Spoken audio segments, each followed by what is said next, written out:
Um, anyway. All right, are we ready? Yep. Okay, I'm hitting record. Me too. Recording. I have hit record. I hit record already. Also. We've all hit record. All right, we're recording. All right. Everybody ready for the 3, 2, 1 clap? Yeah, and do an intro, say what we're going to talk about, thank Austin because we forgot to last time, and say, like, pardon our dust about the changes that are going to be coming up. Who's hosting this time? Me. Because I am out of the loop. I will host since Stuart Perfect. is my invite. Is your guest, yeah. Also get my paper ready for things. Okay. All right. Here is for Austin. 3, 2, 1. That was great, guys. Clap. The clap wasn't loud. My bad. Why don't we say we're going to do it on 3 this time? 1, Okay. 2, 3. Why don't we do that? Well, no, not that time. I'm sorry. Oh, that was a also- demonstration. also that the was a thing redo. that we forgot to do was the 5 seconds of silence. Silence beforehand. All right. Yeah, right. Let's just do it right now. Okay, 5 seconds silence start now. 3, 2, 1. You can't say we're going to go on 3 and then count 3 down to 1. That can't be the game plan. It's as if we haven't been doing this for 2 years. There's gotta be. There's There's no- gotta be. You know what we're gonna do? It's as if we We're have just no gonna idea roll what with we're it. doing. We're just gonna roll with it. It's gonna be fine. It was around the same time, so we're just gonna go, and Austin will have to. I adjust think someone's- that we should do it and try to Alright. make it right. It's Because super Alright, easy. fine. it's Okay. gonna sound terrible if it's off. Everybody Okay. get ready. We're going to clap on 3.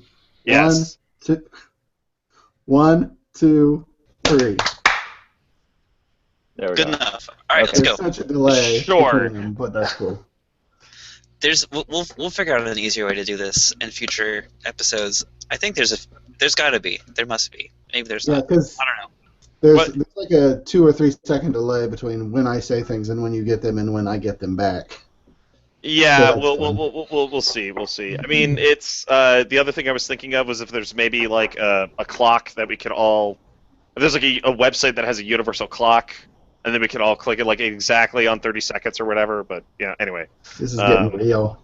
Yeah, it Okay. is. It's getting crazy. It's getting cray. All right, I'm going to start the podcast in about 5 seconds.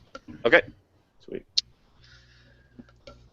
Ladies and gentlemen, welcome back to slashMLS. It's our second podcast of the week. We haven't been doing this before, but this is a new thing that we're starting. We're going to be doing 2 podcasts a week, every week for the rest of the year, and hopefully longer than that. Today we have as our guest Stuart Barefoot, who hosts and runs the SmallLeagueStew.com website. He is basically the reason why I don't sound like complete and total horseshit when I do podcasts.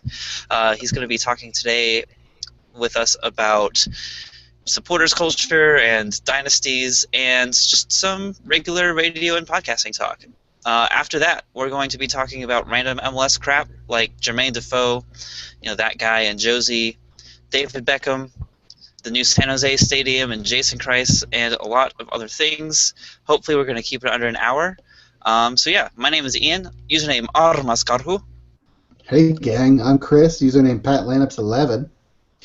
I am James, username Nefarious Joe. And I am Josh, username 97227ist. Every time I say it, I just get less excited about my username. You gotta change it one of these days. And you can never ever change it. I know. I'm It has too much cachet now as that guy with the numbers. I know. I'm going to make one that's like one number off just to confuse everybody. Yeah, just go on and make him a Sounders It'll be fan. 972. Anyway, so Stuart also is with us. What up, Stuart? Hi, I'm Stuart. I don't have a Reddit account, so you can't, find me on. You can't find me on there. So Check I'm this a guy bit of an out. outsider. Yeah. Yeah, who invited this guy on again? That's cool. So anyway, yeah, that's everybody that's with us today. I'm not entirely sure how to transition to the next part of the podcast, so I'm just going to say that, and then we're going to talk about the first thing that's on the notes, which is supporters culture. Stuart, you are a fan of sports, as I understand it. Yeah, that's an accurate description. Yeah. What sport would you say is number one in your heart? Probably baseball, with basketball being a very close second. Okay. I've sort of made a career out of working in basketball, but baseball's kind of king, I guess. Whereabouts in the United States are you located, and what baseball team gets your allegiance? Greensboro, North Carolina is where I live. Okay. I'm an Atlanta Braves fan, baseball-wise. Mm-hmm. So talk a little bit about, I don't know, how do you view the fan culture of sports in America? And obviously you've seen a couple of soccer games in that I've made you watch one or two, and you've seen a couple in the World Cup also.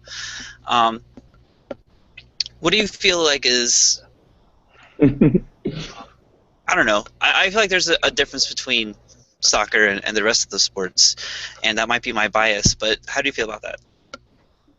Well, not having watched as much soccer as anyone on the panel, you guys can correct me if I'm wrong. I feel like soccer, there's almost this sort of like a ceremony when it comes to being a soccer fan, with the choreographed singing and the chants, and there always seems to be sort of like a procession. I don't really see that in any other sports. It's kind of a free-for-all when it comes to cheering at a basketball game.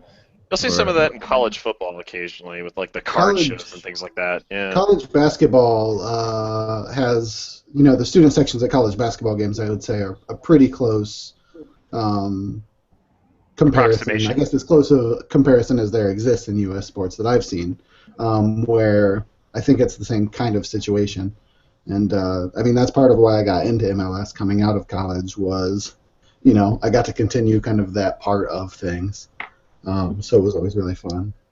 Yeah, I've just always enjoyed when you're watching a soccer game. I like it how they'll break out in the song, and it seems like a lot of fun. That'd be a fun thing to witness, whether you know much about soccer or not. So I've been really badly wanting to get to an MLS game.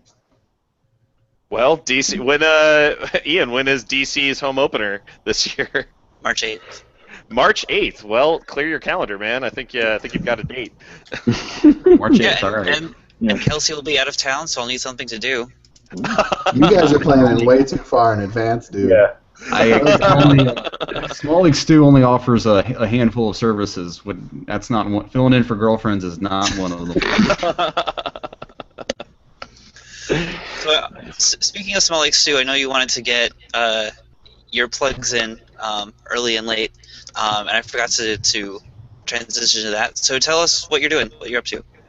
Well, I started Small League Stew sort of as a professional portfolio for me, in addition to sort of being a platform for my own friends and sort of people in this line of work to sort of self-promote a little bit. So I kind of wanted to work on a bunch of different levels, but right now it's just kind of serving as a blog, and as well as my professional portfolio where I sort of direct clients. I do a lot of voiceover work. As well as public address announcing, and hopefully soon doing some podcasting as well, similar to what you guys are doing, though not necessarily concentrating in soccer. So I have a lot of ambition for it, but right now we're just kind of starting small, and for the most part it serves primarily as a blog. Now I know for you the whole podcasting, voiceover announcement stuff, it for the most part started at college, with being the sports director at our school, at our school radio station. And that's how you and I sort of first got connected. I don't remember actually ever hiring you or asking you to come on. You just sort of showed up for the show one day, and I was like, all right, well, come on in, and it worked out well though. I think I believe I feel like I emailed you. Well, you might the have day before. Yes. You might have. I might have had about 24 hours notice there, but we had a vacancy on the show. It was a 3-man show. Our third man, who was there with us for the first year, left, and we needed a replacement, and we hadn't really found anybody, and Ian worked out pretty well. I was happy with the way that last year went. Wished we could have done it longer. What was the focus of that show? It was sports talk, so we really were being at WUAG, which is the campus radio station of UNCG. We were supposed to focus on UNCG sports. If you know anything about UNCG, athletics is not really a priority there. So we really sort of branched out. We would have guests like coaches of the certain teams, a handful of players who would come on, but we for the most part sort of talked about anything and everything, and often deviated from sports entirely, talking about our personal lives, pop culture, really, whatever rabbit trail we found ourselves on. So the show was supposed to focus on sports, but it oftentimes that wasn't accomplished every week, I guess I should say. That sounds familiar. Hey, I feel like we mostly talk. We stay on task. Mostly. Yeah, well, I mean, we tried to. I mean, yeah, vaguely. So on your blog, what's Sure, were you the focus taking on the calls? Were blog? you taking calls? Oh, sorry. I'm getting text messages. I'm putting my phone on Do Not Disturb right now. Should have anticipated this happening. We're very important. No, you're very popular right now. On your blog, what do you kind of focus on the blog? Do you just cover, whatever you're feeling like covering day to day, or do you have like a mission for the blog? Yeah, right now it's kind of all over the place. I would like to eventually sort of channel that into maybe a certain theme, but yeah, for the most part, it's just if I see something interesting on in the news or in sports, I try to cover that. I try really hard not to just rehash information that exists. So I kind of stay away from trending topics, so to speak.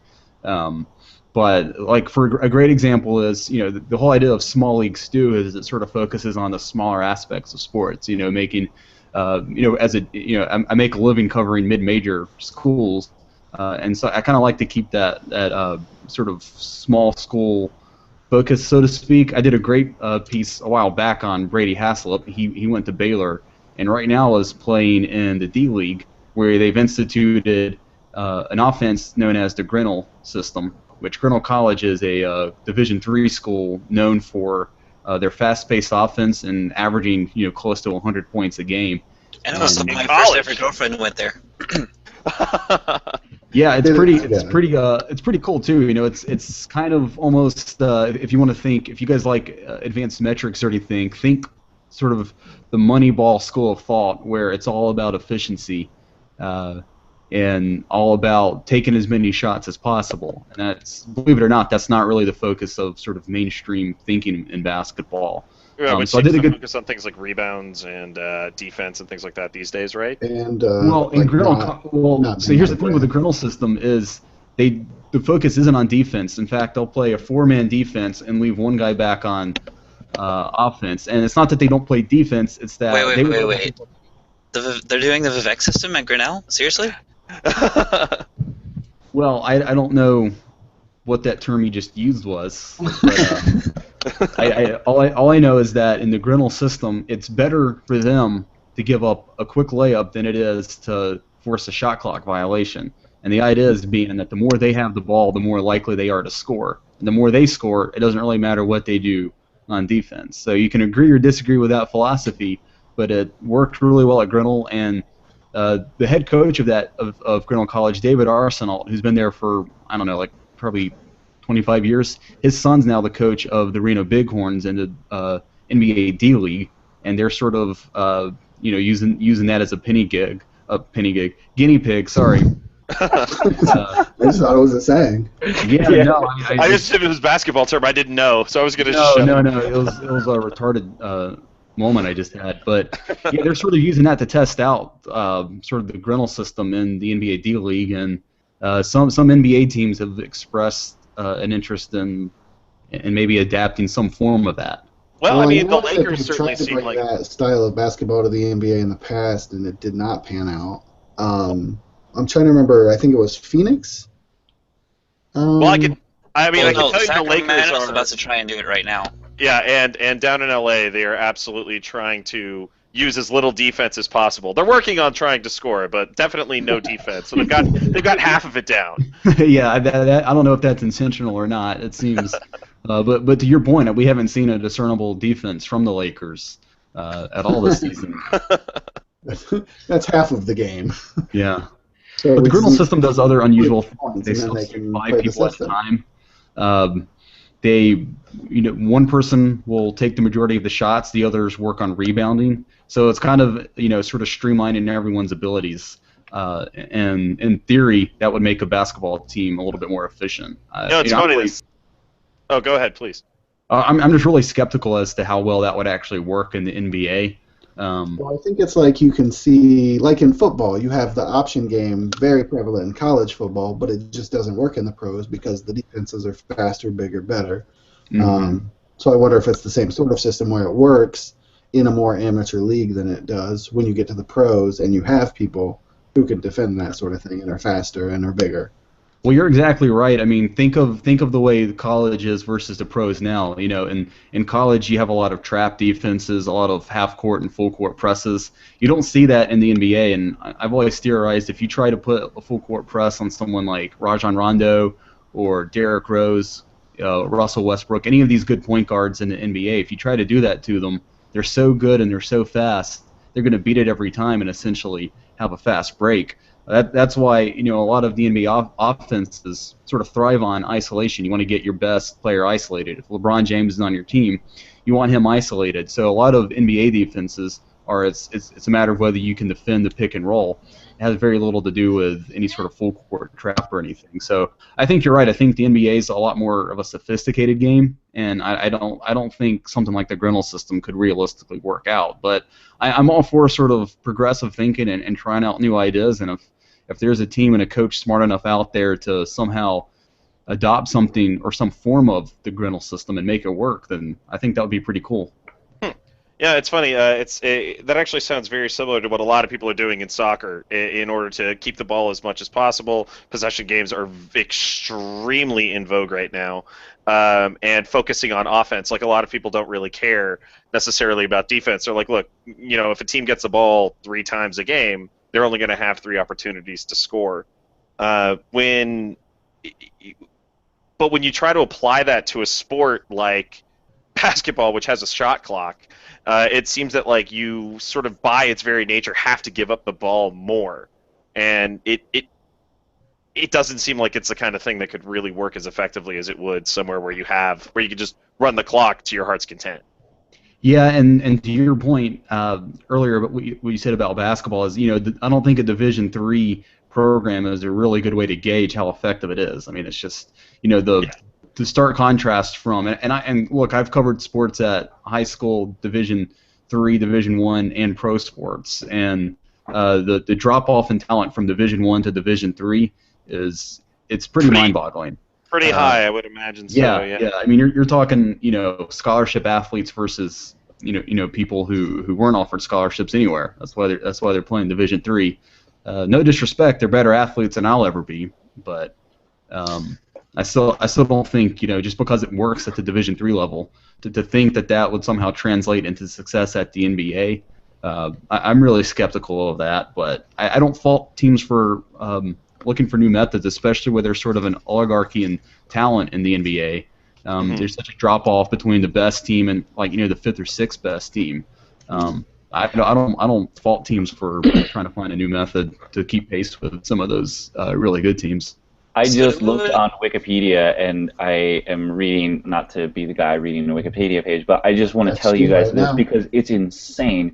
Grinnell's Jack Taylor broke the scoring record for NCAA Division III by scoring 138 points on 108 shots in a game that wound up 179 to 104.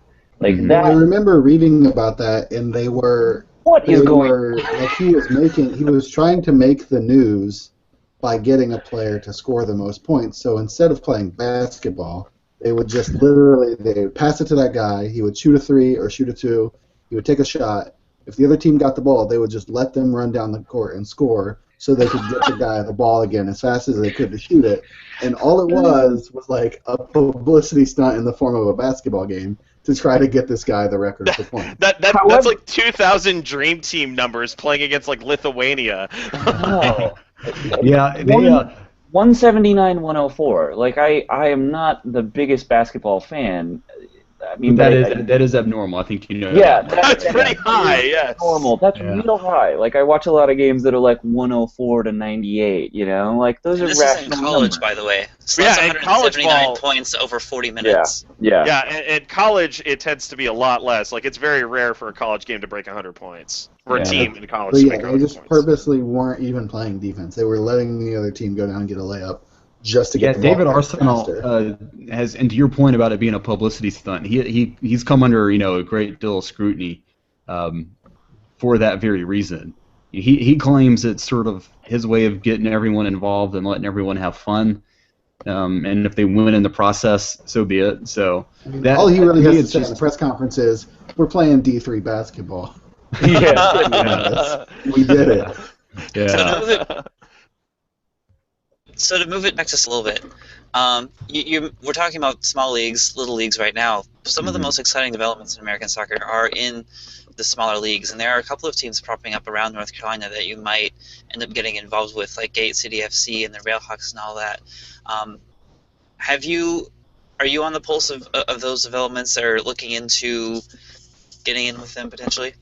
Yeah, well, I mean, I have done a public address announcing for soccer. I've done some UNCG and Wake Forest games.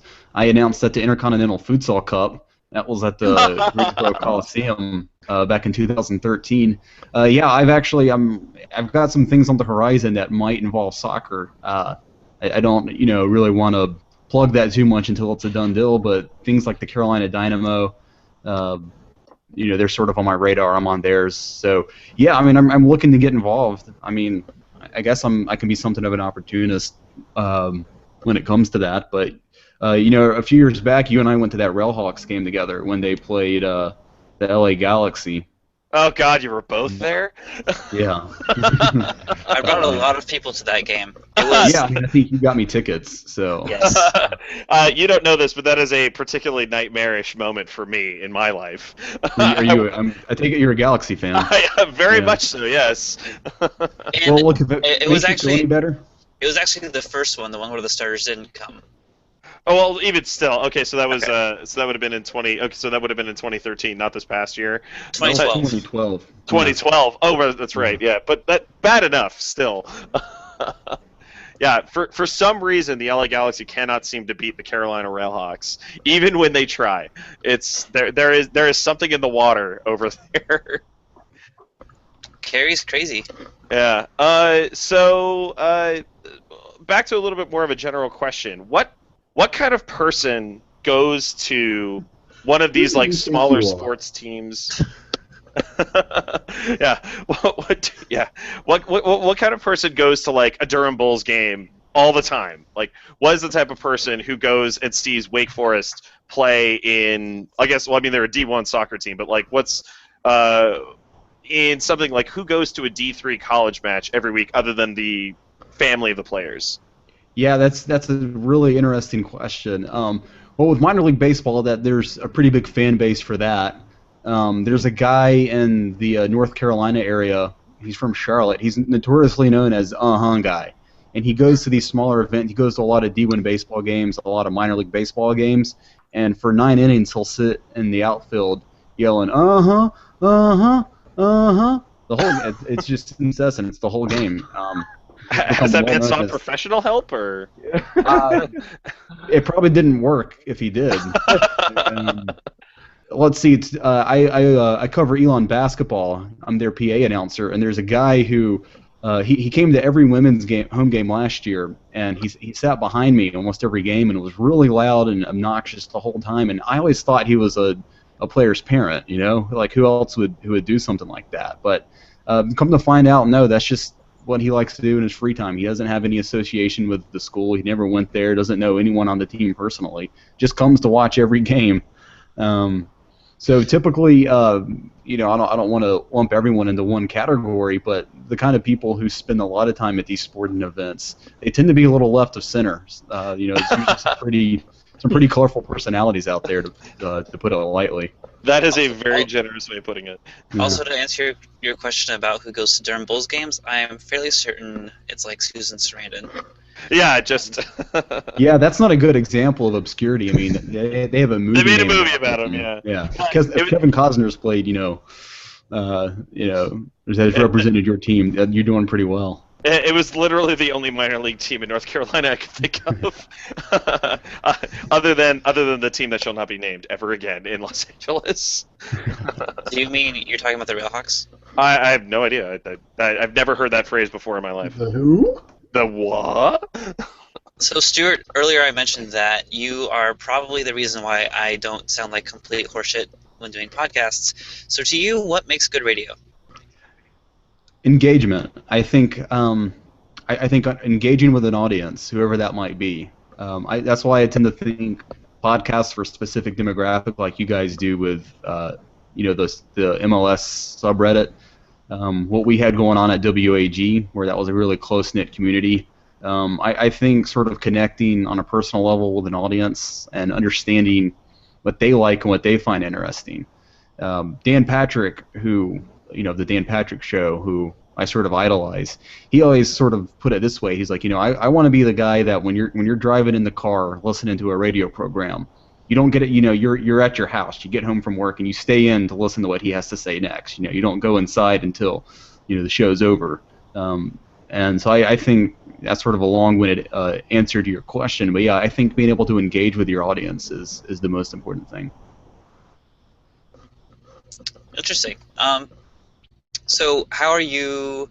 You're coming out with a podcast relatively soon. Hopefully, I'll be on it. How are you planning on doing that? Well, I've thought about it from a lot of different angles, and I kind of want it to be like a sort of like a variety type show that doesn't even focus exclusively on sports, although I'm sure that'll be the main focus. So I know a lot of different people. I've especially in the North Carolina sports scene.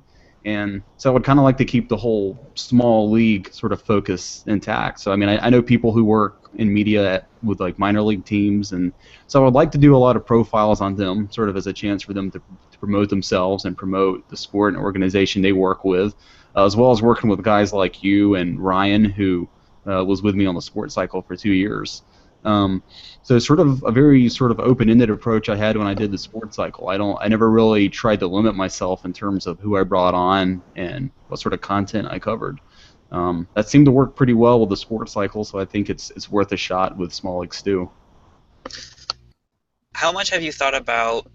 You're going to be pretty new getting into the podcast game. So how much have you thought about like the demographics of people who listen to podcasts, like the practicality of it?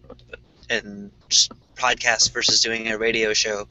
Obviously, with our radio show, it was cool. It was, people could just stumble upon it on the radio. But podcasts, you have to go out and you have to reach people. So, what do you think are good ideas or strategies for that? Yeah, well, that's actually what you talked about is what I'm the most worried about, and probably don't have a very good answer for you right now. When we did the sports cycle, one reason we got so many listeners. And we had ways of tracking it, as best we could about how many listeners we had, and we had a lot every week. We had a few hundred, which is a lot for college radio. We really sort of banked on the fact that the WAG itself was sort of an institution and a staple in Greensboro, at least within sort of a demographic of Greensboro. And so we really sort of banked on the fact that a lot of people just kind of listened to WAG regardless of what was on. So I don't know if that was always a testament to our ability as radio people as much as it was, to what WAG was to the community. So, in terms of like reaching a new audience, I'm going to be having to learn a lot as I go. I don't have an exact method for it other than shameless self-promotion. Really trying to kind of get the brand and the website out there as best I can. You guys are doing a really smart thing, I feel like, with sort of catering to a subforum on Reddit. And that allows you guys to sort of engage directly with your audience. I don't believe really that have, you're correct there. Yeah. Yeah, I don't really have anything like that. I'm not active on anything like Reddit. I've got a few people who follow me like on Twitter and Facebook and all that who were a few of the holdovers from the sports cycle era. But now it's been 2.5 years since we really almost 3 years now since we've done the sports cycle. So a lot of those people have sort of, I guess they might still listen to the sports cycle in its new phase, but well, let us know when you get it out there. I am sure we will support you any way we can. Well, I would be happy to do that. And any suggestions you guys have as to how to sort of market oneself, I'm all ears. Unfortunately, my idea of marketing is trying to elicit, fake internet points. So I'm I'm not sure we're all the best guys to go about that. All right, so I think unless you have another question, James. I do actually. I've got one more Okay. question for you. So following sort of the more minor league and smaller college sports, what sort of reward do you get out of that? I know it's not a huge field, and it's certainly something where you might have greater access to players and personalities in that world. But is there something in there that you find is sort of an advantage, or at least more fun for you than it would be to follow a major league sport?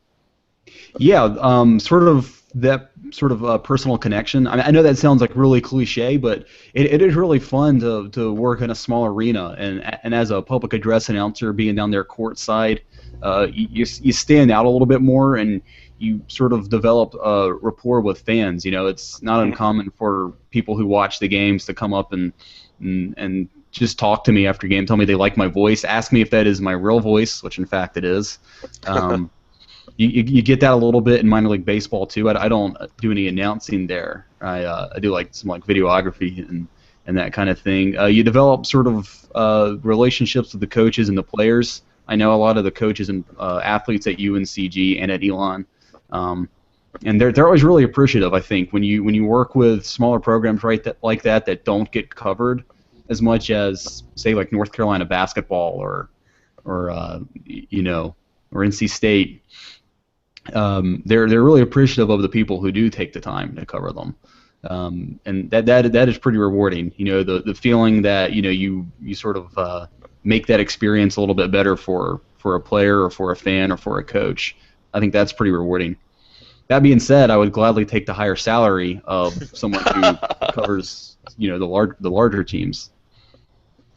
All right. Well, I think we're going to talk about some MLS stuff now. But thanks, Stuart, for coming and talking about Small League Stew, podcasting, and of course you're welcome to stick around and I might hang ask around us and random ask them questions. Yeah, see what I can Please learn about MLS. All right. So first things first, Jermaine Defoe for Josie Altidore.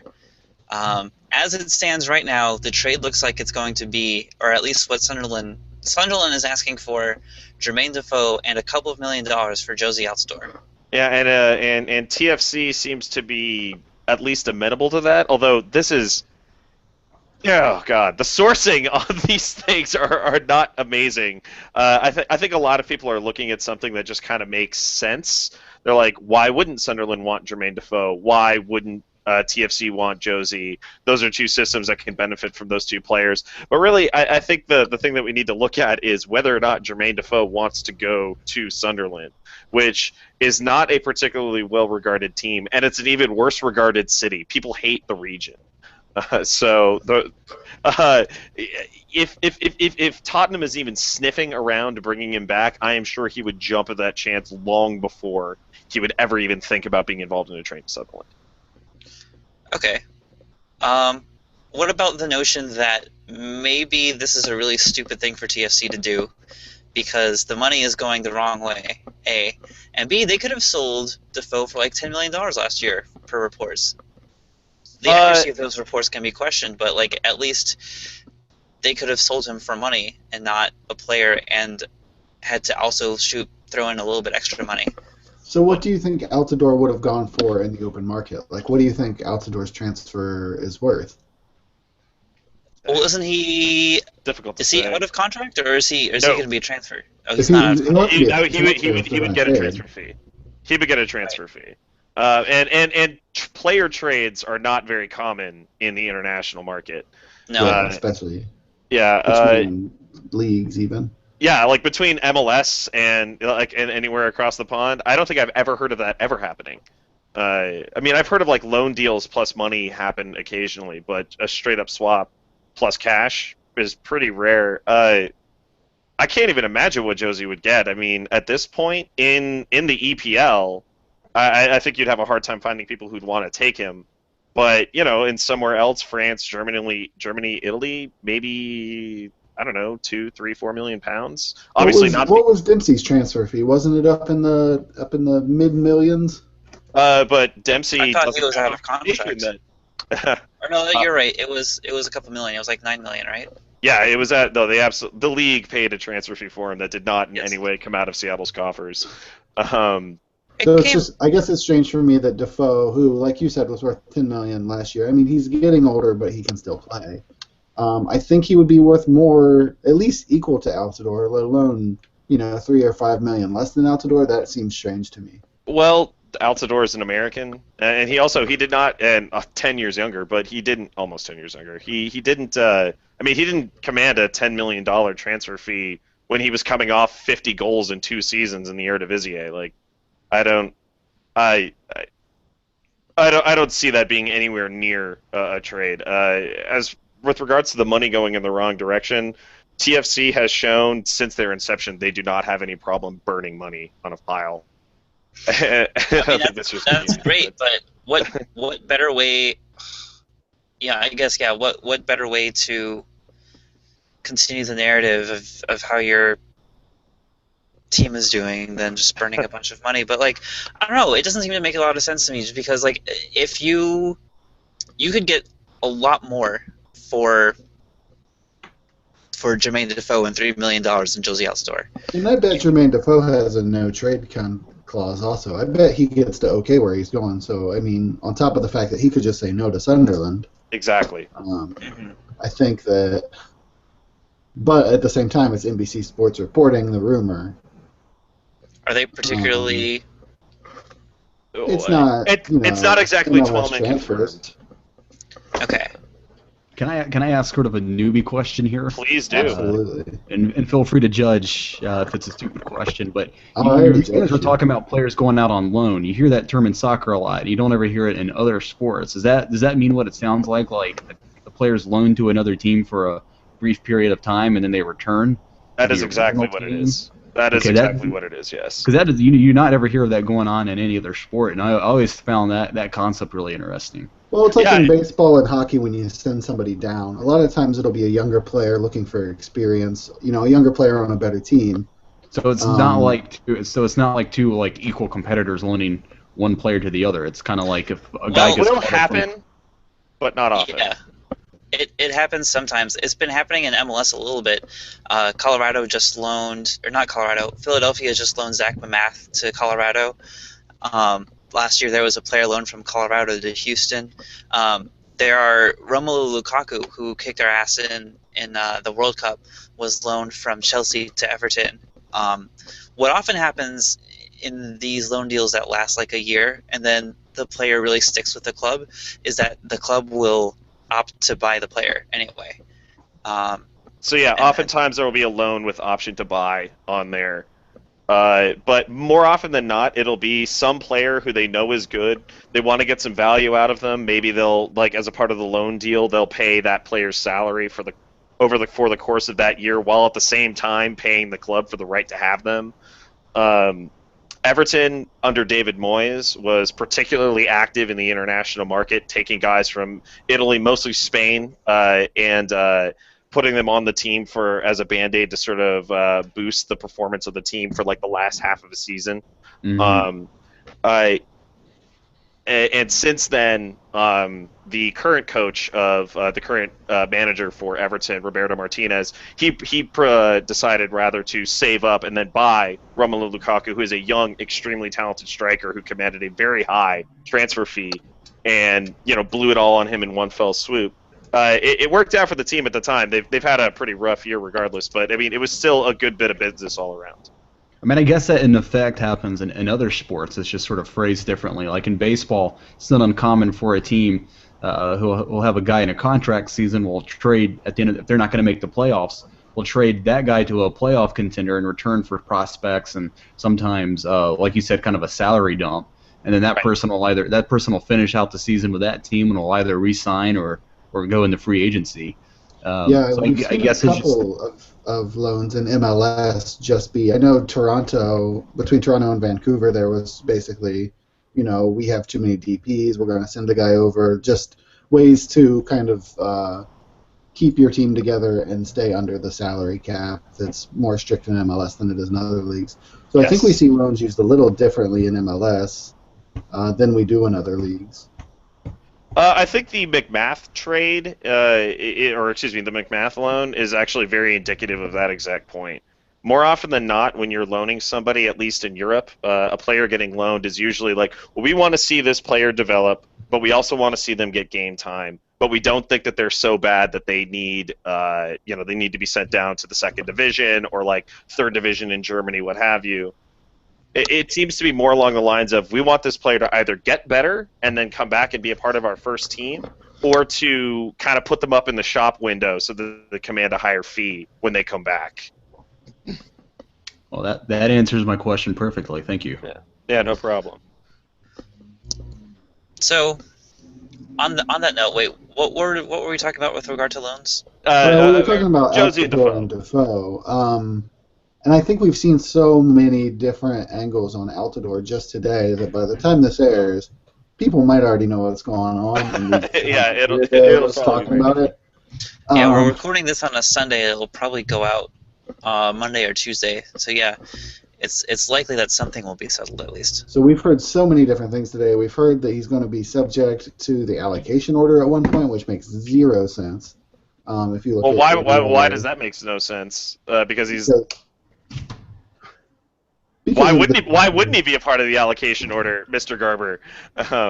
Like, there are so many things, and, people are bringing up blind draws again, because that worked out super well Yeah. with Jermaine Jones coming into the league. Yeah, it's just all over the place today, and I'm sure we'll get more clarity as we move forward, but... Hopefully. So the reason that allocation order could potentially be used is because he's a returning national teamer, right? Right. Except the reason that it wouldn't be used is because it wasn't used in the Seattle thing. It was explained that players of a certain level won't be subject to the allocation order, and I think that Altidore would certainly be considered a player of a certain level. Well, that's the thing, is that they're talking about above a certain pay scale, and I remember when a couple of days ago when it came out that he was demanding $5 or $6 million a year, and everybody balked at that concept. I'm like, 90% of the reason why he asked for that number, I am sure, is because he wants to be above that threshold. He wants to go where he wants to go. He doesn't want to have to deal with the insane blind draw and say, like, get into a situation like Jermaine Jones, who's like, well, I'd love to go to LA, and they're like, well, you can't. And it was like, okay, well, what about Chicago? It was like, they're willing to pay you, but so is New England. So, well, wasn't the deal with Jermaine Jones agreed to go to either team. He did, even though he demanded more money from New England if he was going to go there. Right. Yeah, it's so like he had a say. And incidentally, it is definitely better for the league that he went to New England than Chicago. Just saying, I'm not a conspiracy theorist or anything, but in what way? So, like, please do tell. Yeah, I'm not on board with this point of view yet. Lay it on us. So, back in the 80s, there was a draft that gave the Knicks Patrick Ewing, and they did the same. They had the same system for determining the draft order, which was envelopes, and one of them was cold, apparently, even frozen.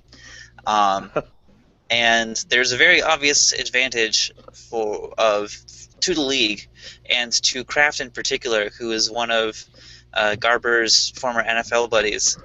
And the Revs just happened to be a really, really, really good soccer team and could have used them a lot better than Chicago.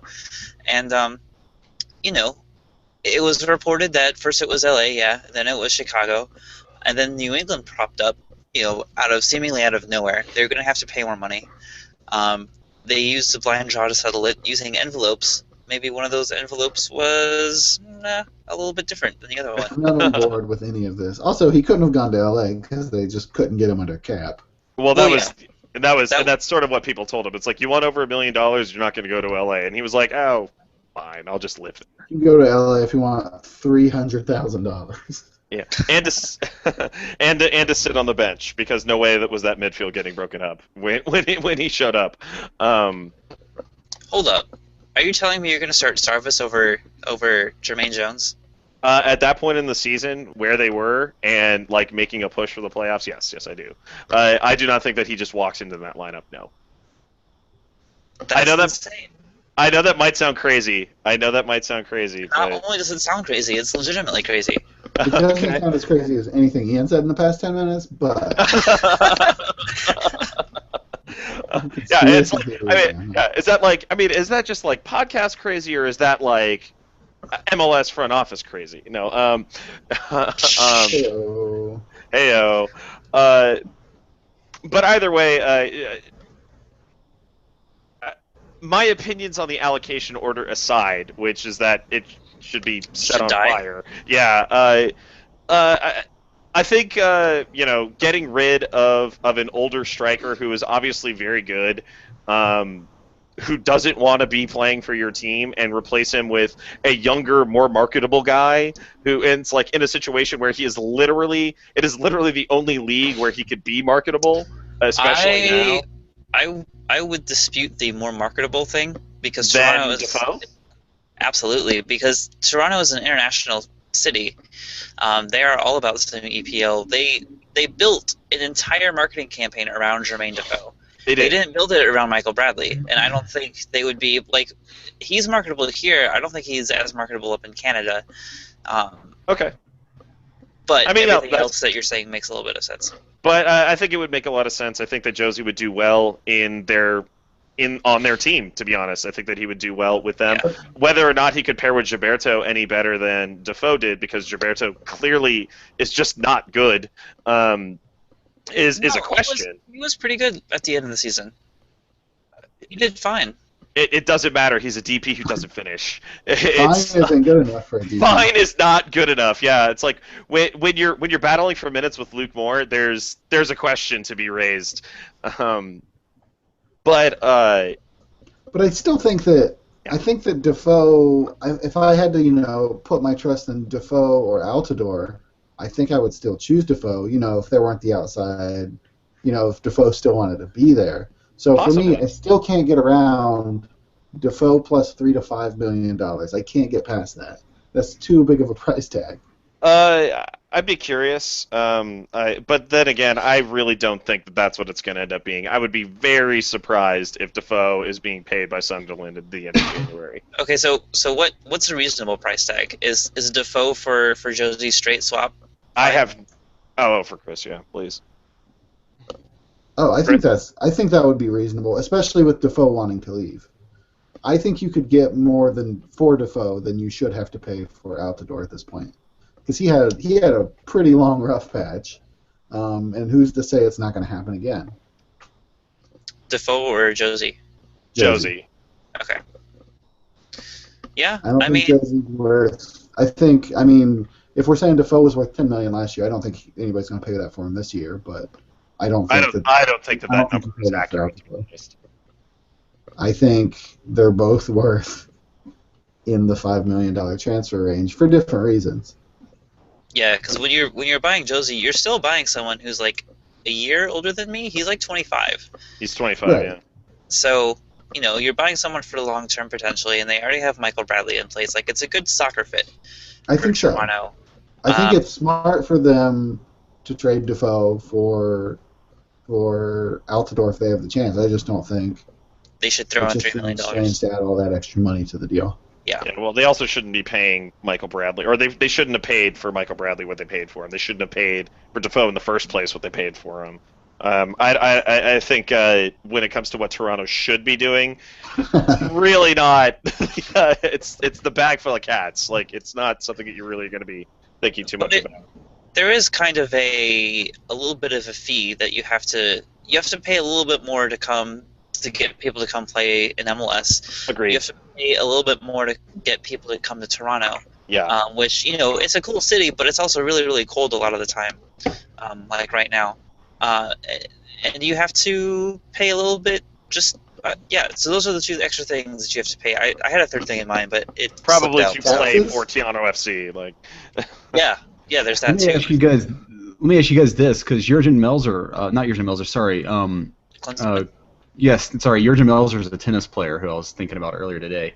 Jurgen Klinsmann had made comments about the MLS, saying that he wished players from the national team would not play there and go play out in what he referred to as more competitive and skilled leagues. Do you guys think that is a possible hurdle? Because it seems like the U.S. national team is sort of on the cusp of being uh, very, very more competitive than they have been in recent years. So do you think that's a potential hurdle that they'll sort of take that advice and go play in, different leagues? That is a very long-standing aspiration for U.S. national team players. There are guys who do try to stay in Europe to their detriment. I think a very good example of that right now is Juan Agudelo, who, if he had just either stayed in MLS or stayed and tried to secure a transfer somewhere, literally anywhere but the EPL. So the thing is, in order to secure a transfer to the EPL, is that you need to be able to get a work permit from England and from the English Football Association. And he was denied it. He was denied it, and he was denied it on appeal. And as a result, he went on loan for a little while. He was still technically under contract with an English team that he was not allowed to play for. And then, and then when he was finally released, he didn't end up signing with anybody because he wants to play in the EPL specifically. And had he not done that, I think he would have gone to Brazil. He would have been on our team. And it's insane to me that there is that insistence. It does exist. I think if you were to ask around most MLS fans, they wouldn't say that that is instrumental to success. But it is. It's got to be a player of a certain caliber also. It's got to be a player that would Yes. be able to start in those European leagues. There are a lot of players that have gone over there, and some of them are coming back now, that go over there and they sit on the bench, and that's not really getting them out there. Now, the players that are being hammered more for it is like Dempsey and Michael Bradley, where they were there, they were starting before they came back over, and those are the players I think Jurgen is talking more about. Yes. Yeah, it seems like he said it actually in direct reference to Clint Dempsey, who He did. Yeah, he said it a few other times since also. Yeah, so Yeah, he was also talking about it in terms of Bradley, who never should have left Chievo Verona, but so there are a lot of players that MLS has been extremely good for, and the idea of the rising tide raises all ships kind of thing. The more of these players we get over here, the better it's going to be for those mid-level players. But the question is, could Dempsey be better if he was still playing in the EPL? So, I feel like this last national team had, if I remember correctly, 11 of its 23 based in MLS. It might have been 12. I don't know, 11 or 12. That's not important. What is important is that it's been relatively consistent. It's hovered around 11 or 12. 2010 only had like 4, but 06 had 11. 02 had 12. 98 had like 18. I feel like as a national team, and this I think is a concept that makes a lot of sense. As a national team grows and gets better, so too will MLS, and so they'll pretty much grow on the same curves as one another. Even though Klinsmann and Garber, like fight in alleyways sometimes, but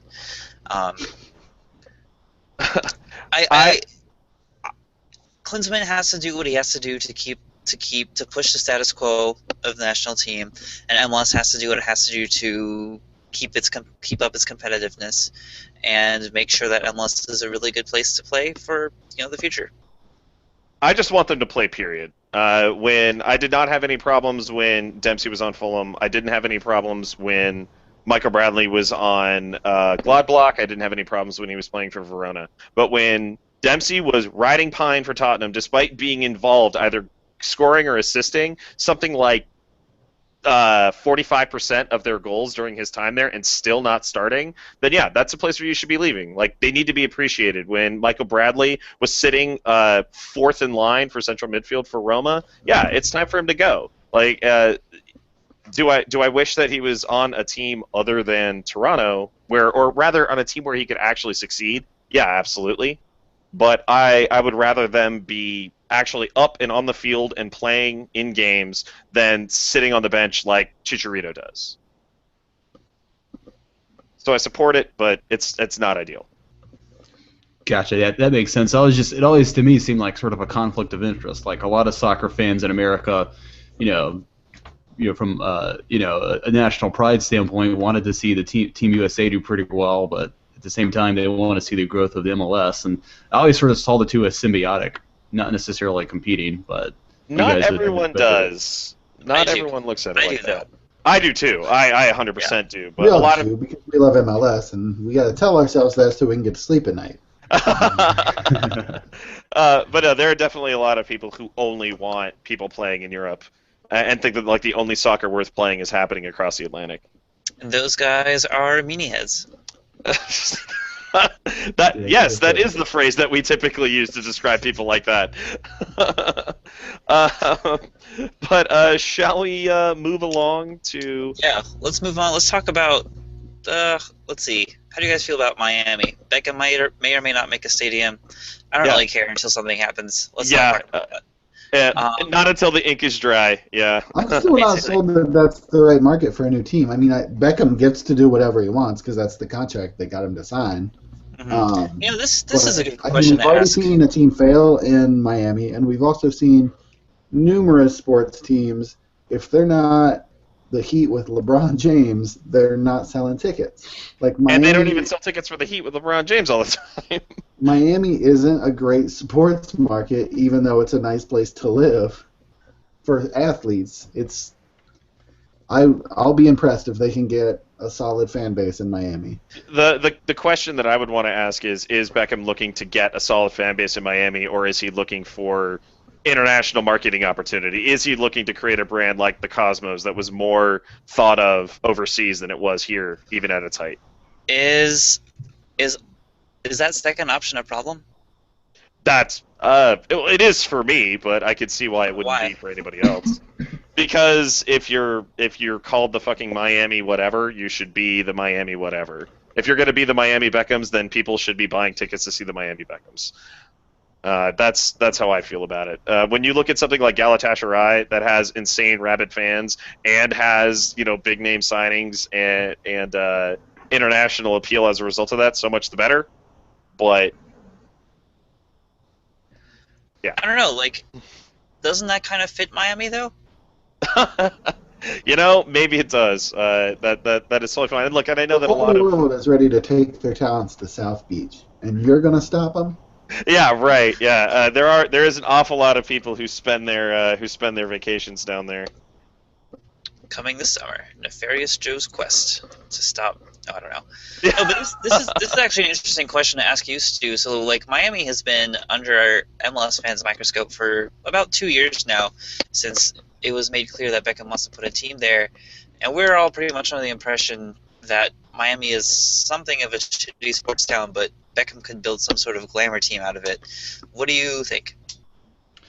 Well, to your point, teams have had a hard time really sustaining a fan base there. I mean, I think back to the Miami Marlins, or when they were the Florida Marlins, and I mean, even with all the hype that surrounded the move from quote unquote Florida to Miami, in the sense that Miami became sort of the title city there, they had a hard time getting people out.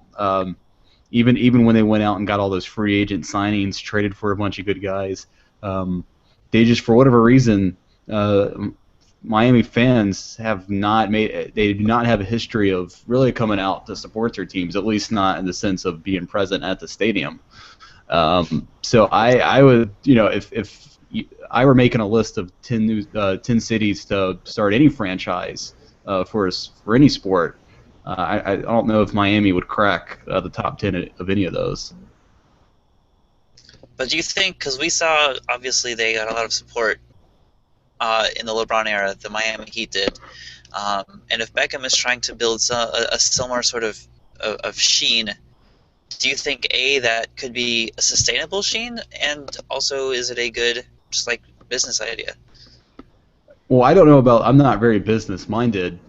David Beckham might be. But I mean, what you talked about, sort of with glamour, is I don't know that there's too many soccer players in the MLS that are really well known to non-soccer fans. I mean, LeBron James, people know who he is, even if they don't watch basketball.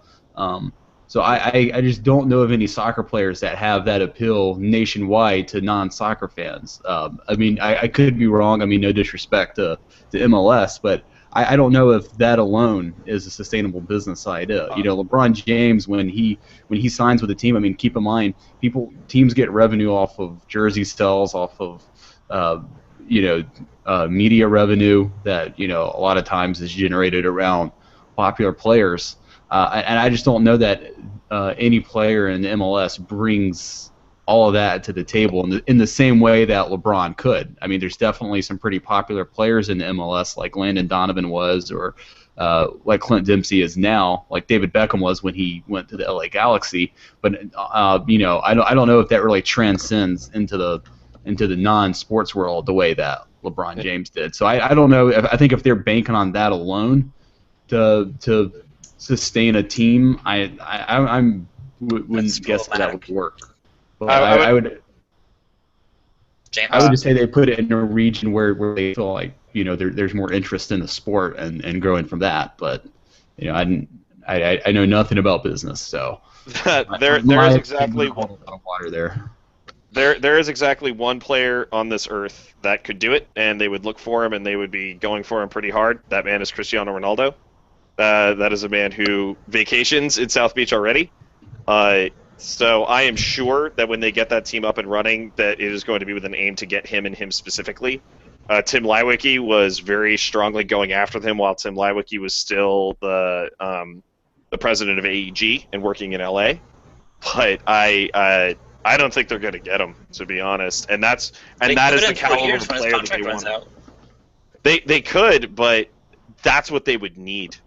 That is the one person. That is the only one. Like Messi wouldn't even do it. That's sort of what I was thinking too. And even then, I mean, we would have said, like, if we're talking about Ronaldo 4 years from now, we can think about Ronaldinho 5 years ago would have been a similar player, but now Ronaldinho is just another guy. Well, I mean, Thierry Henry was that guy when he came over, and it didn't work out that great for the Red Bulls, really. I mean, he was coming off being on what was arguably the greatest team of all time in the 2008-2009 Barcelona team. And, I mean, do we really even know what impact he sort of had? I mean, I'm sure their season ticket sales went up, but I guess this sort of would have been a question for Metro Phil, but... it's difficult to say. I mean, I always feel reticent when it comes to giving sort of magical marketing powers to major European stars. All right. Well, on that note, let's go ahead and wrap it up. Stuart, at the end of every episode, we do these silly, bold predictions that I never ever think of writing down, and I don't happen to have a good pen around me, so I can't write them down again today. But we make them. And we celebrate when they're correct and say nothing when they're incorrect. So, bold prediction time. Who's got one? The prediction is that when Miami finally gets their team, their color will be pink. Nice. Yeah, and that would be kind of cool. That's my prediction. Bold prediction: when Cristiano Ronaldo's contract is up, he comes to the LA Galaxy. You gotta be mean like that. Okay. Yeah. Whatever. Stuart, you got one? Well, yeah, I think my bold prediction is that when there are more expansion teams being discussed, I think the Triangle area in North Carolina will be a contender. Raleigh, Durham, Chapel Hill will be on the short list. That's my bold prediction. That is very bold. Yeah. Well, you guys said be bold, so I said yeah. My bold prediction is that I'm going to stick with the Miami theme. David Beckham plays the first game for the Miami Beckhams. Oh, that would be amazing. 1-day contract? Yeah. That would be I don't think there's a NBA type rule in the MLS where owners can't play for their teams. Maybe there is, but Which There, is there's he'll just keep himself at a minimum salary contract, and then if they ever need him to step onto the field, he'll be there for him. yeah, like they'll work out a rule where they can like where you can free sub one player and he'll just come on and take free kicks and immediately go off. There's no rule that says that David Beckham's dog can't play If they're soccer. losing, it's the playoffs. They're tied. There's 1 minute left. He's going to sub himself in and take that free kick. That's all I'm saying. And Jerry Lawler will think it say, is, "Oh my God, I've never seen anything like this." You know, it's almost a shame the NBA does have that rule. I think we all secretly want to see Mark Cuban suit up for a game. I mean, he'd get that second technical foul, midway through the first quarter, so he wouldn't be there very long. Well, Mark Guys, Cuban, chief one among more. us. Let me just sort of remind everyone if they do want to go check out the website and sort of see some of the services I do offer. If anyone's interested in having any voiceover work done, or if there's any authors out there who like to write short stories, I do narrations and stuff. So if you go to smallleaguestew.com, that's STU, you'll find everything you could ever need to know. And I'll just kind of leave it at that. All right, sounds good. Thanks again, everybody. Thanks again to Austin. We forgot to shout out to you last episode, but basically he's the reason that our episode sounded a lot like 40 million times better than it usually does. And it's going to keep sounding that way. So thanks to you, Austin. Find us on iTunes. Review us if you'd like. Actually, do review this. I'm commanding you. Go ahead and make that happen. Because that helps, I think, for some reason. I don't really know why. Just someone told me to tell people to do that. We're also on Stitcher. All of us are on Twitter. Chris is, I don't know any of you guys' Twitter usernames. I'll tweet them out using the @slashMLS, which you should definitely follow because I'm getting more active with Everybody that. can straight stalk me. Yeah, exactly. And hey, and if you disagree with anything that we said, please let us know in the comments for this video. Yes. All right. So that's Guys, that. thanks so much for letting me come on. I really enjoyed this. This is a cool Yeah. podcast. Thank you. Yeah, thanks, Stuart, for coming on and doing cross-promotional stuff with us. It's going to be awesome. Our podcast, or your podcast, which I will hopefully be on, will launch soon and will be awesome. And apart from that, have fun. We'll be back on Friday, I think.